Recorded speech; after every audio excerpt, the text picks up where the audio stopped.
onto Parliament itself are reinforced. In the square now, in the Parliament Square on the green, there is obviously a mass of people, many thousands of people now pouring onto the green, and inevitably I think they're going to start pushing at the fences right in front of our camera position here. They did to get onto the green. If they want to get further back down towards Parliament, that's possibly one of the routes they're going to take. In fact, if Sid can just take a shot, well, you can see that's exactly what they're doing. Just the sheer mass of people involved here, these barriers are bending. Yeah, well, I'll just get the cameraman to give you just if we can.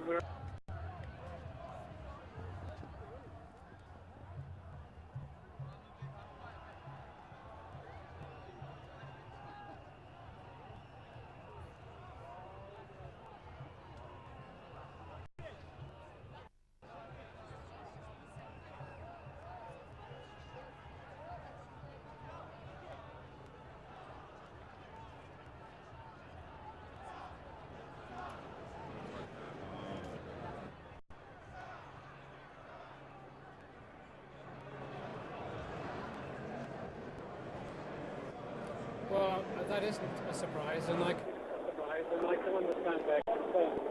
But I think we've been faced with an extraordinarily difficult situation. We have a business department, 70% of its funding is for higher education. We have a deficit which we have to reduce drastically. We have universities that need increased funding if they're going to maintain their world-class status. And I believe that we really do have to come up with a system that is as progressive and as fair as possible, but that gives students reasonable access to universities, widens the access, I think, potentially, and gives universities the funding they need to be internationally competitive. And I find it difficult to see any other way we could do that in the financial circumstances we're in. And I think Cable should be commended, actually, for what he has done, which is far more progressive and radical than Labour passed on to the present government, or to be honest, I think the Conservatives would have done without the Liberal Democrat engagement. And I think some of the students have to underestimate just how much of an achievement that is. And yet, we hear from one of your colleagues, I'm taking it from what you're saying, that you're clearly voting in favour of the tuition fee rise. Some of your colleagues, though, are not, are they? Simon Hughes is not going to vote in favour of it, neither Charles Kennedy nor Sir Mingus Campbell. This issue is tearing your party apart, isn't it? Colleagues must answer for themselves, but the situation I see myself being in is that we have a coalition government, which I have to say many of my constituents admire and feel is really important to securing the future of the country, and they want us to be part of it. And my concern is if you vote against the government, the justification for doing so is for them to be defeated, and you have to accept the consequences. I have fought, for example, for years to increase the threshold in which people pay tax to £10,000, restore the earning limits to pensions, and to secure a better future for people, for working families on tax credits. And we got that in this coalition agreement. But if the government was defeated today and had to revisit the tuition fees, I think those vulnerable people could well find that the settlement becomes unscrambled. And I think it really is important that we have a package, we support it, and we deliver it. And we accept that it's difficult, and I signed the pledge, and I don't feel comfortable about not being able to honour that. Well, no, I have to ask you about that. A lot of those people down there in amongst those crowds are really angry about the promise being broken.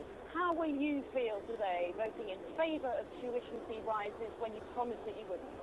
I don't feel pleased about that at all, and I'm not going to cheer when the government wins tonight, but I will be satisfied that what I and my colleagues have done is engage in a coalition government in the worst peacetime crisis we've ever had, and deliver a balanced package which does try to take care of the lowest paid. Reforming the benefit system in a way, again, which I hope will make poor people on benefits better off, and that we can actually get through to a situation where we have a stronger, fairer, better balanced country.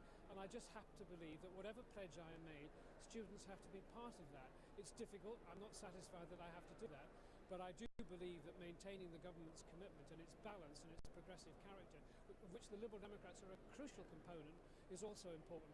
And I believe that I'd be betraying students and many of the lower earners in our society if I put that at risk.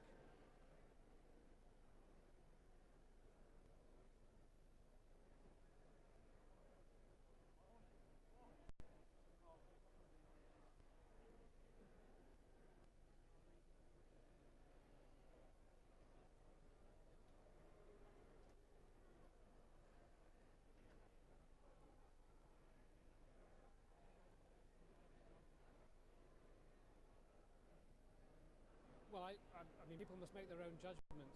I think the question people have to ask is that I've spent all my life as a member of a party that's been in perpetual opposition, certainly in Westminster. We have an election result which effectively delivered a Conservative Liberal Democratic coalition, nothing else is viable, that has taken strong and fair-minded decisions to address... Right, St Stephen's Tower crew are going to probably come to your pictures shortly. That should be the defining moment for the Liberal Democrats. Are they a party of protest or are they a party of government? The transition to doing that means we have to break promises, which none of us do lightly or comfortably. But I have to say we break promises about delivering financial balance and responsibility and getting the country back on its feet. And I think that would be a bigger betrayal, if I may say so, than keeping the pledge to one section of the community and actually damaging what we've achieved for others, particularly those who are the most vulnerable.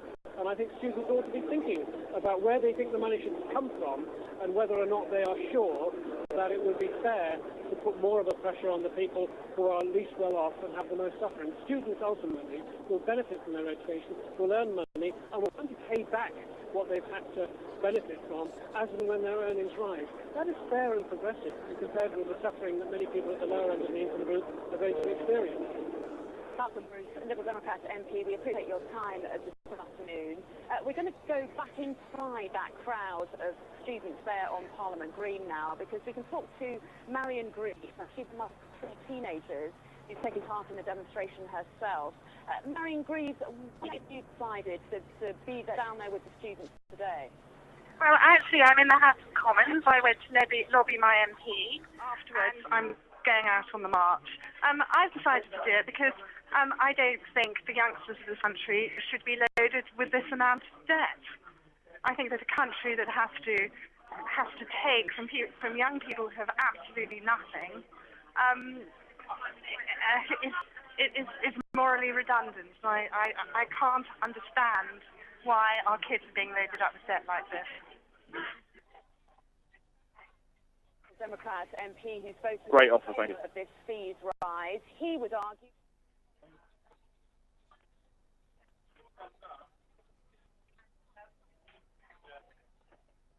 Well, there's a whole lot of smoke and mirrors going on here.